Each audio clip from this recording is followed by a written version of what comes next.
Last উইকেন্ডে আমরা চলে গেছিলাম আমাদেরই বাড়ির খুব কাছে একটা নতুন আল্লাইয়া ক্যানেল বলে একটা ক্যানেল হয়েছে সেখানে ঘুরতে। সমুদ্রের বুকে এত সুন্দর ক্যানেলটা তৈরি করা হয়েছে, সত্যি ভাবা যায় না, অকল্পনীয়।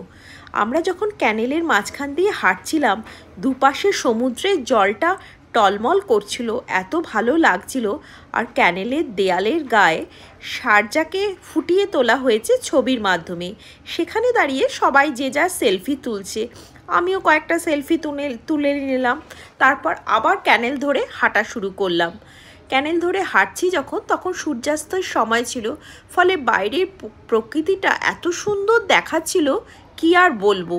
ক্যানেলের একধারে দেখো কি সুন্দর গাছের সারিগুলো দেখা যাচ্ছে, আর সামনেই মাঠ। সেই মাঠে অনেক বাচ্চারা খেলছে, বড়রা বসে আড্ডা দিচ্ছে। এত ভালো লাগছিল। ক্যানেলের একটা সাইড দিয়ে সমুদ্রে যাওয়ার জন্য একটা পাথরের সিঁড়ি বানানো হয়েছে। সেখান দিয়ে অনেক লোক নেমে সমুদ্রে স্নান করছে, সমুদ্রের জলে পা ভেজাচ্ছে। সত্যি ভীষণ সুন্দর জায়গাটা। আর ক্যানেলের ধারে আমরা বসেছিলাম অনেকক্ষণ। আর লাইট দিয়ে দেখছো তো কি সুন্দর সাজানো হয়েছে। সত্যি ক্যানেলটা খুব ভালো লেগেছে।